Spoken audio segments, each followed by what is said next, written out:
Welcome back to Conflicts of Interest. This is episode 421. I'm the host, Kyle Anzalone. Got a lot to talk about on today's show, including several articles that I wrote either for the Libertarian Institute or antiwar.com. And just a reminder, we are wrapping up almost there, just a couple thousand more dollars to go to finish our fundraiser at antiwar.com. So if you can, head on over and make a contribution. And then you can also help out the show just by sharing it. We are, at the Libertarian Institute. That's where we're hosted. We post everything on YouTube, Rumble, and Odysee if you like the video version. If you want audio only, it's up anywhere you can listen to podcasts. All right, now let's get into the show. First story up today, I wrote for antiwar.com on May 12th. Officials in Washington, Europe divided over future of Ukraine war. The debate in Washington about ending the war in Ukraine has become amorphous and paradoxical, according to the New York Times. As Ukraine is set to kick off its long-awaited spring counteroffensive, its Western backers are unsure if they are willing to pursue peace with Russia if the attack is a success or a failure. And then this is from the Times. The debate in Washington over potential peace is amorphous and paradoxical. There are even competing arguments based on the same hypothetical outcome.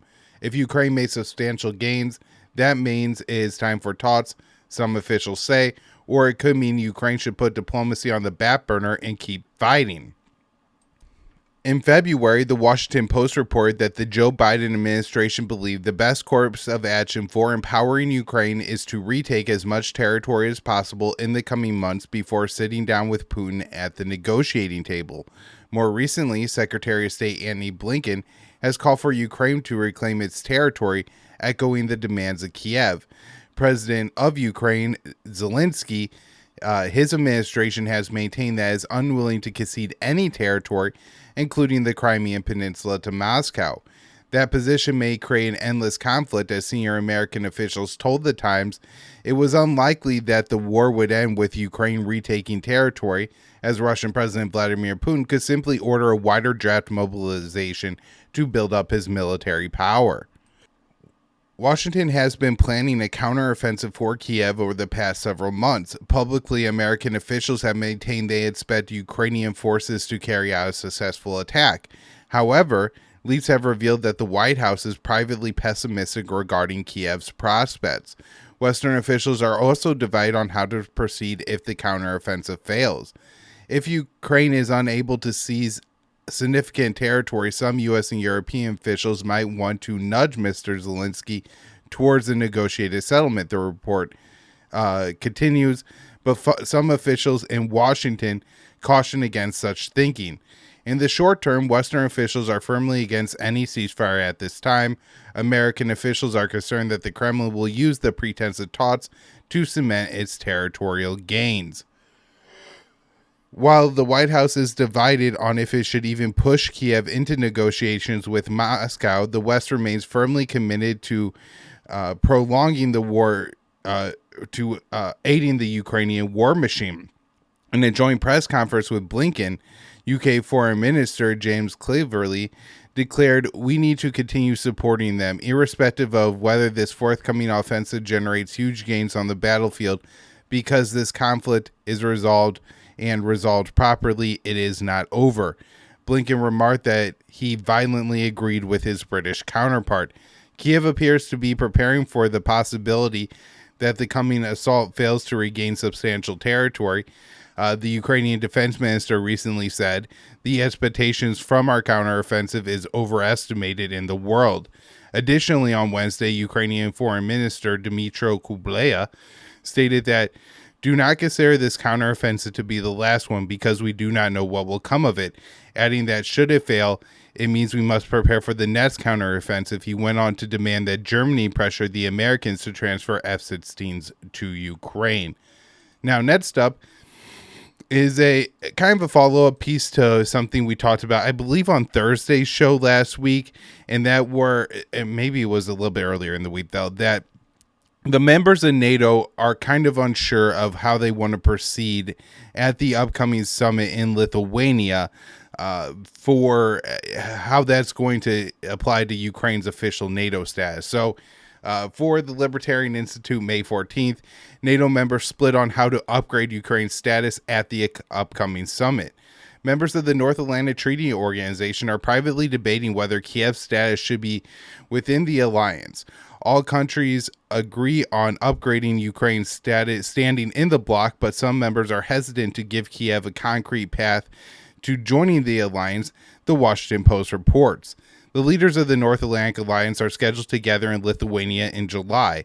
During the gathering, the members are expected to agree to strengthen ties between the bloc and Ukraine. Last month, NATO Chief Jens Stoltenberg said the country's membership status will be on the table at the upcoming gatherings. The Vilnius summit will be important for many reasons. President Zelensky will raise the issue of membership, of security guarantees, and this will be high on the agenda of the meeting. Ukraine's future is in NATO. All allies agree on that. According to the Post, the alliance is divided by East and West. Eastern European members and Kiev seek to give Ukraine a path to membership that includes concrete steps as well as a timeline to becoming a full member. Some Western European states, including the U.S., do not agree and prefer to focus on the war against Russia. And that East and West, I think, is very, very general. For example, Western Europe is going to include the United States, the UK, France, Germany, which, is probably a Central European country, but isn't going to include, say, Spain, where Eastern European is, we're talking Poland and the Baltic states, I think most of all. U.S. officials speaking with the Post said that membership and potential security guarantees as a matter that they should be addressed as a part of an eventual settlement of the war. And so what the U.S. is saying that they don't want to address Ukrainian membership until the war is over. And then as a part of a deal with Russia, I guess they would give Ukraine security guarantees or admit them into the alliance. Countries opposed to Kiev joining the alliance worry that will put NATO into a direct war with Russia. And of course, there is the mutual defense obligation in NATO. And so theoretically, if Ukraine were to join, Article 5 would mean all countries have to enter into the war against Russia. Now, I think Russia already views itself at war with the West, but certainly admitting Ukraine into NATO would escalate the conflict directly between the U.S. and Russia. Washington is supportive of a bureaucratic upgrade to a NATO body or decision to further expand NATO's technical support to Ukraine's defense sector, the Post reports. And so I think this would look like Ukraine sitting on more NATO committees, or Ukraine, probably both actually. Ukraine will probably sit on more NATO committees, and they will probably, to some extent, have new ties or agreements with Western defense sectors that will maybe give them priority access to weapons or allow Ukraine to start producing some Western NATO weapons in the country. So I go on. However, the White House appears to be unwilling to publicly voice its opposition to Ukraine becoming a member. Last month, Press Secretary Karine Jean-Pierre said that the decision to admit new members is up to NATO and countries aspiring to join, adding that the administration's current focus is on supplying Kiev with weapons to push back Russian aggression. Now, the reason that this statement I think is so significant, of course, is because for a country to become a member of NATO, every other country in the alliance has to, approve of that. And so if the U.S. was directly supportive of Ukraine becoming a member, it could just come out and say that. And if it wasn't, it could say Ukraine won't be a member because we don't, we're not going to approve of that. So the way that it's written there and the way she said it made me really think that that was the case. Now, we have more kind of proof of that from this Washington Post report, because the Post spoke with a Eastern European official who said there is something of a ping pong between Germany, France, and the U.S., with each government accusing the others of preventing Kiev from receiving a concrete path to membership in the bloc. And so it sounds something like the private discussions are going like this. The Estonians call up the Americans and they say, hey, how do you think about, giving Ukraine concrete steps to join NATO? And the Americans go, that doesn't sound bad, but, the Germans and the French, they're really against it. And then the Estonians go, oh, man, and they call the French. And they say to the French, we want to give Ukraine concrete steps to join NATO. And they say, we would really like to do that, but the Americans, you know how they are. They actually don't want the Ukrainians to join the alliance. And so it's just going around like that. So while the disagreements remain unresolved, all parties agree that it is important to present cohesion in public. Russian President Vladimir Putin has denounced plans for Kiev to become a member of the North Atlantic Alliance when explaining his reasonings for invading Ukraine. Putin said that the expansion and Kiev's pending ascension into the alliance were primary reasons for the military operation. So as I said, the East and West are just generalities because we do have this. This from Day Camp, May 11th, antiwar.com. Spanish Prime Minister will ask Biden to listen to China and Brazil on Ukraine. The Spanish Prime Minister, Pedro Sanchez, will meet with President Biden in Washington on Friday and plans to urge the American leader to listen to China, Brazil, and other non-NATO countries on Ukraine, Reuters reported on Thursday, citing a Spanish diplomatic source. According to Reuters, Spain is aligned with the U.S. on the war in Ukraine, but Sanchez will put himself forward as an intermediary to his cordial relations with Brazil and China. The source said that his message will be that the U.S. should put greater weight on the opinion of non-NATO nations who have been impacted by the war in Ukraine.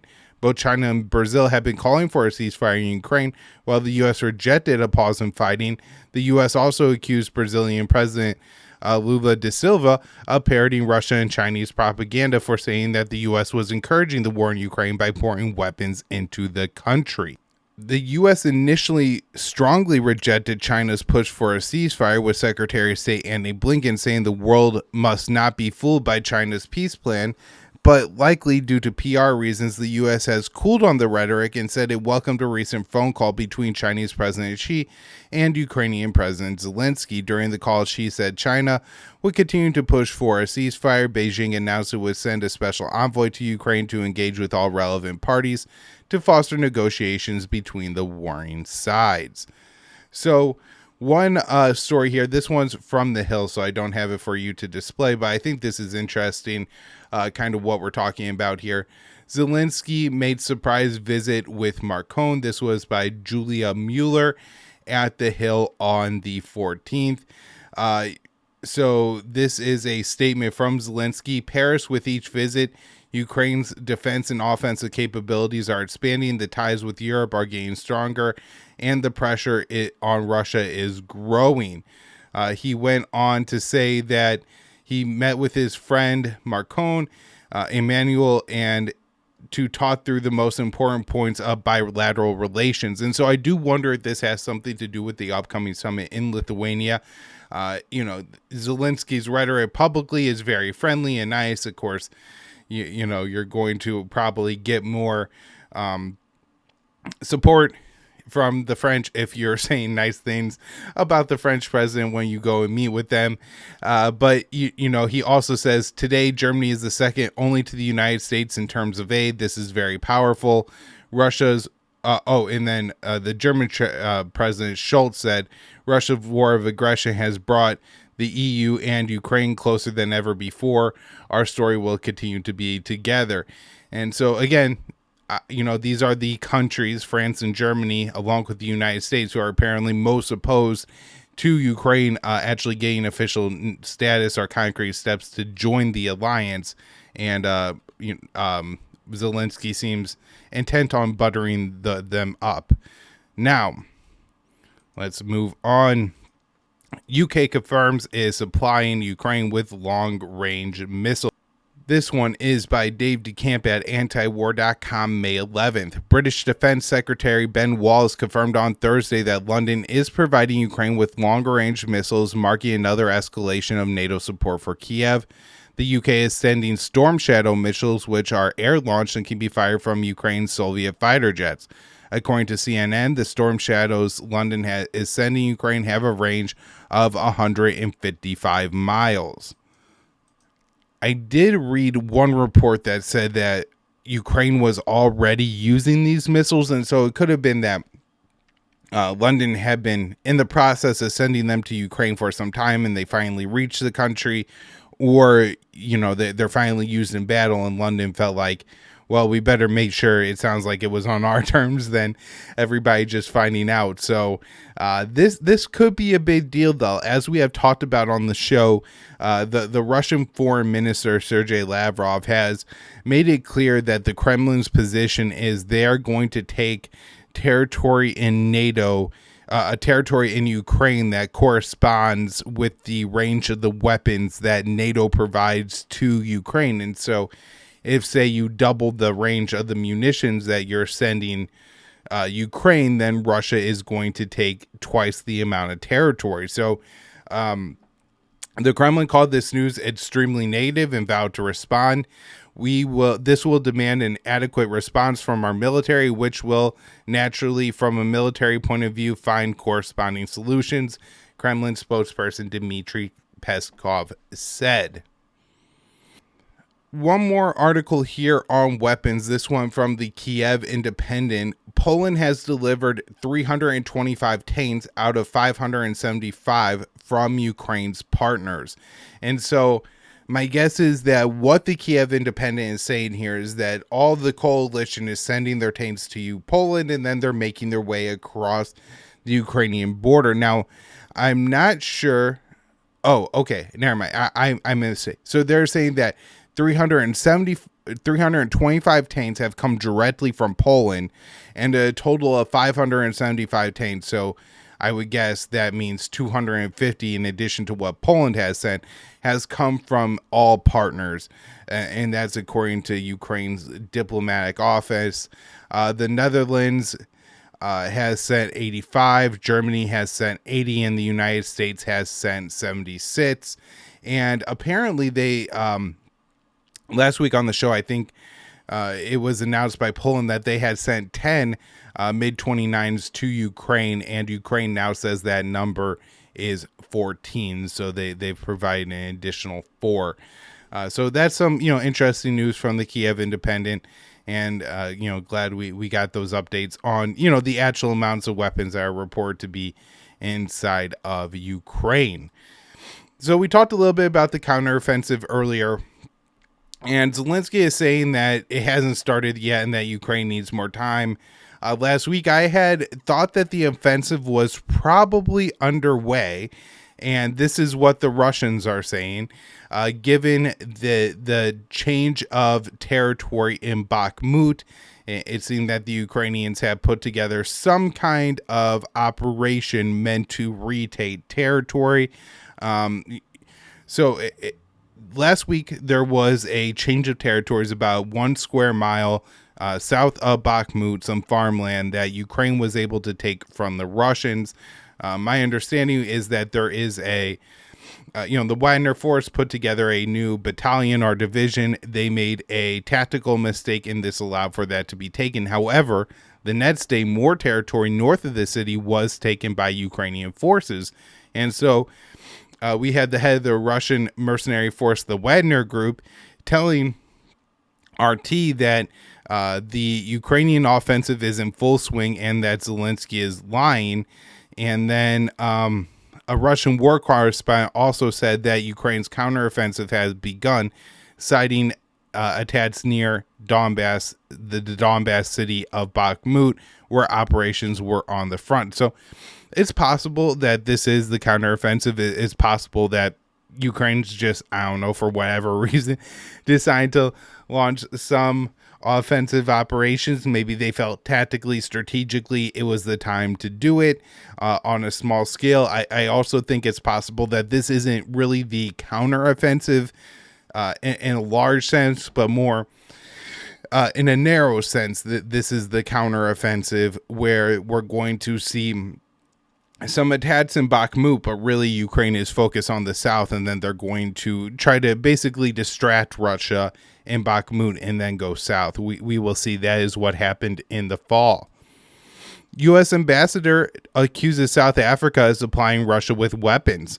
The U.S. ambassador to South Africa has accused the nation of secretly supplying Russia with weapons, a claim that drew rebuke from South Africa. U.S. ambassador Ruben Bridgery said that he knew that the Russian ship that docked in South Africa in December was loaded with weapons, but did not provide evidence for the claim. Interesting if it happens. The only reason I could think of that South Africa would have any interest is because of their ties to Russia with Brits. Of course, we have seen the U.S. make these accusations about other countries with little proof. So 2 more stories here that I won't be able to load up for you guys. They're from Responsible Statecraft. The first is from Connor Eccles, and he does a great job of, more news desk. It's called The Kiosk at Responsible Statecraft. I really recommend checking that out because Connor does a good job of keeping up with some of the more important news stories that going on. And this article here is a new Pew study that shows that at least half of Republicans don't have a lot of faith in the Ukrainian president. So he writes, only 44% of Republicans respondents said they have confidence in Zelensky, while 71% of Democrats expressed support for the wartime leader. 27% split between the parties. 27% split between the parties. The divide held when respondents were asked if they have favorable views of Ukraine in general, with 52% of Republicans and 77% of Democrats saying they had a positive opinion of the country. So that's interesting. It's an 8% swing both ways. There's 8% of Republicans and Democrats who both feel that Ukraine good, Zelensky bad. I imagine that number is growing. The survey joins a long list of recent polls that's showing the Republican base is increasingly skeptical of the U.S. policy towards Ukraine. Notably, growing partisan divide appears to have little effect on the preferences of GOP leaders in Congress. And so this is the case that even if the public opinion is turning, the political opinion doesn't seem to be changing at all yet. And I also have this article here from Kelly Vlahos, who is absolutely fantastic. A big fan of Kelly. And she wrote this one: Trump tells CNN town hall, I want everyone to stop dying in Ukraine. So this was, I think an important moment, because somehow CNN allowed Donald Trump to speak in front of a audience of people who apparently liked Donald Trump because there was a lot of cheering for what he had to say. And she confronted him on the Ukraine issue, and Trump got a favorable response on TV by making these points. I think he said that the Russian President Vladimir Putin made a tremendous mistake by invading Ukraine last year. And then when she asked him and pressed him, he said, I want everybody to stop dying. They're dying, Russians and Ukrainians. I want them to stop dying, and I'll have that done in 24 hours. And so, I definitely think that in this very small example, Trump was able to best the CNN host. He made her look foolish on several issues, but particularly on Ukraine. She was really pushing this idea that who's going to win, Russia or Ukraine, and which one do you want to win? Like, is, your favorite football team or something like that? Very disturbing. And, Trump kind of pushes back, like, people are dying here and we need to find some way to end this war. And so, I thought this was pretty good Trump. Again, I'm not saying to go out and vote for him or anything like that, but if we're just looking here on the issue of Ukraine, and as we see, presidential candidates start to make statements, looking at the 2024 election, Ukraine seems like it is going to be a significant topic, and we're going to have at least one candidate in each party, RFK Jr. and Trump, who do not want this war to continue. Even if, their positions aren't perfect, and I don't agree with them 100%, this is, I think, a slightly good sign here. So, a couple of stories now on China. First up, I wrote this for the Libertarian Institute on May 11th, Pentagon to expand U.S. air defenses in Guam.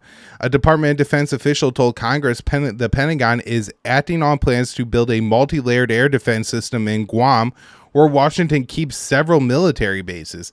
The missile defense industry, the MDA, is requesting $1.5 billion to start stationing new radars and interceptors on the island next year. The Missile Defense Agency Director, Vice Admiral John Hill, told the Senate panel on Tuesday that the Pentagon is currently conducting environmental impact studies at multiple sites where it hopes to deploy new systems. Locals and officials in Guam will have less than 30 days to review the reports and offer a response. Hill stressed that the U.S. must defend all of its territory as if they were the American homeland, and so that includes Guam and other territories the U.S. has, adding that the Pentagon would install a 360-degree layered defense capability on the island to secure it against simultaneous cruise ballistic, maneuvering, and hypersonic missiles. The MDA plans to deploy the Aegis SM-3, SM-6, and THAAD interceptors at various points in Guam. The Pentagon previously awarded Lockheed Martin a $527 million contract to develop an upgraded Aegis system for the island, while the MDA is hoping to receive another $1.5 billion to spend on Guam's air defense during fiscal year 2024. The Department of Defense is additionally working on new radar systems to deploy to Guam. We are in the early stages of developing Homeland Radar Guam, now designated as the AN/TPY-6 radar, and the Aegis Guam system to provide persistent long-range mid-course discrimination, precision tracking, missile engagements, and hit assessments to protect Guam, Hill said in his written testimony.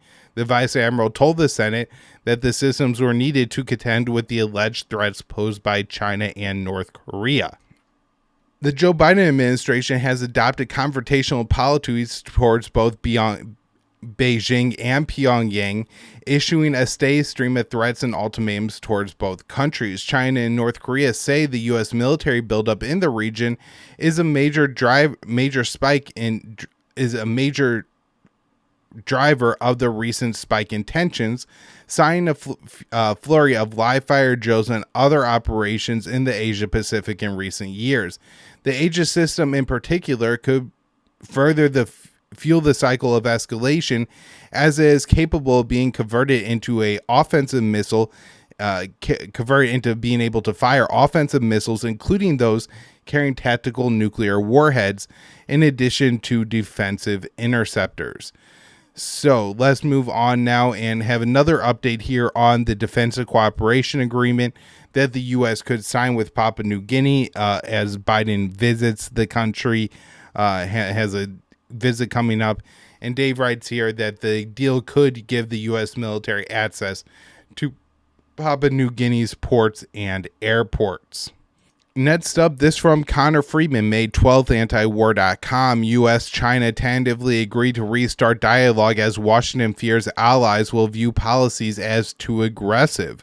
Renewed meetings between senior American and Chinese officials may suggest the fragile relations between the world's two largest economies could begin to thaw with increased communication and diplomacy, the Washington Post reported on Friday. National Security Advisor Jake Sullivan met with China's top diplomat Wang Yi in Vienna earlier this week. Yang is the director of China's Central Foreign Affairs Commission, spoke with Sullivan for 8 hours over the course of 2 days. The meeting was pulled together quickly, U.S. and Chinese officials told the Post, and marked the highest level dialogue between the two sides since President Joe Biden met with his Chinese counterpart Xi in Bali last year. The leader-level meeting helped to ease tensions after former House Speaker Nancy Pelosi's provocative visit to Taipei in August, paving the way for further diplomacy, eyeing a visit to Beijing by Secretary of State Antony Blinken. So, just a quick recap of the past 12 months. Tensions were probably highest after Pelosi visited Taipei. There's a lot of Chinese drills around the island. And then Biden talks with Xi in November. Tensions go down. Then you have the Chinese weather balloon traveling over the United States. And Antony Blinken is supposed to have a high-level meeting in Beijing, potentially even with President Xi. But Blinken canceled that visit because of the weather balloon. And, the U.S. has even admitted that if it wasn't for two unexpected weather storms, the balloon would have never been over the United States. So later that month, Blinken stoked tensions further and confronted Wang on the sidelines of the Munich Security Conference. Blinken claimed without evidence that China sent a surveillance balloon over our territory, violating our sovereignty. In response, during the following months, Beijing has effectively froze out high-level bilateral talks with the U.S. A senior U.S. official speaking to the Post described the meeting this week between Sullivan and Wang as candid and constructive. Sullivan was said to have raised the case of detained American citizens in China and counter-narcotics operations, as well as security issues, namely Taiwan. Under President Biden, the U.S. has been expanding a massive military buildup in the Indo-Pacific, targeting Beijing and concurrently increasing military as well as diplomatic ties with Taipei. In recent weeks and months, President Tsai Ing-wen, that's the Taiwanese leader, was hosted by U.S. House Speaker Kevin McCarthy for talks in California, making McCarthy the highest level U.S. official to host a Taiwanese leader on U.S. soil since Washington severed diplomatic ties with Taipei 50 years ago.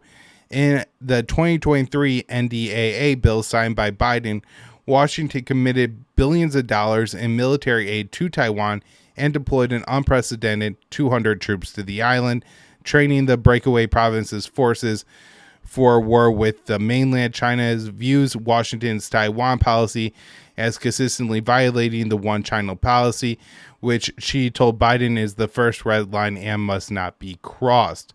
So this seems like some good news, although the U.S. is going to have to, kind of move along with it, or else it's going to fall apart. If we just go back to doing what we've been doing, then the relationship with China will break down again. All right, and before we wrap up, one story on the Middle East. I wrote this for antiwar.com on May 13th. Washington will increase military presence in the Persian Gulf. National Security Council spokesperson John Kirby announced a plan to expand America's military posture in the Middle East. The move comes as Washington hijacked an Iranian fuel tanker, provoking Iran to seize 2 U.S. ships in the Persian Gulf. Kirby reported on Friday, "Today, the Department of Defense will be making a series of moves to bolster our defensive posture in the Persian Gulf." The NSC spokesperson did not specify what additional forces will be deployed to the region.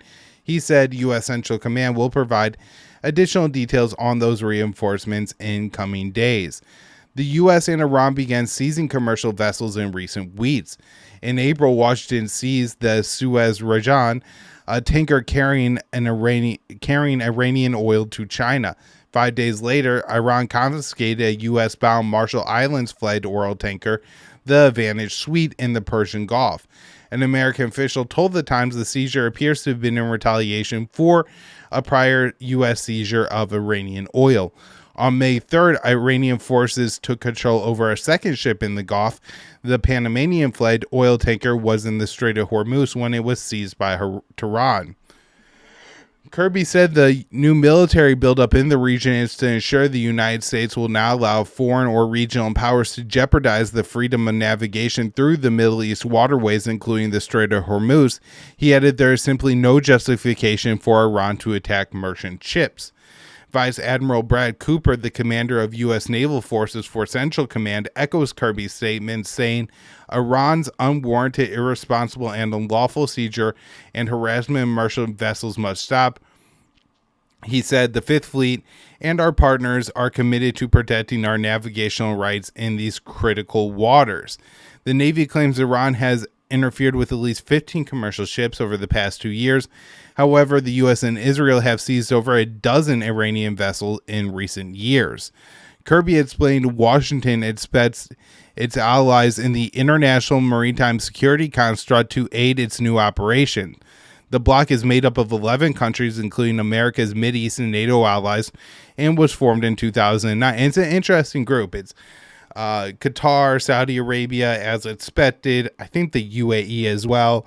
But then when we look to Europe, you had the UK, but then you also have Lithuania, Albania, and some of these other countries that I'm not sure exactly what they even can potentially, contribute to this operation. But apparently the Navy is hoping that it will include increased air and sea patrols with its coalition partners. My guess is that most of that will be carried out by Americans.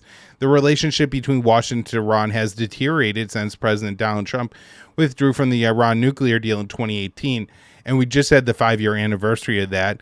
While President Joe Biden campaigned on returning to the deal, his administration has failed to enter serious negotiations with Tehran. Discussions between the U.S. and Iran about reviving the nuclear agreement ended last year, adding to tensions. Washington has accused Tehran of aiding Moscow's war in Ukraine, claimed Iran is using proxies in Syria to attack American forces, and slammed the Islamic Republic for its treatment of protesters. While the Biden foreign policy has called for a realignment to focus on great power conflicts with Russia and China, his administration has slowly increased America's footprint in the region. In March, the White House ordered an aircraft carrier strike group to the Middle East. All right, everybody, that is what I have for news today. Thank you so much for tuning in. I'll be back with more later in the week.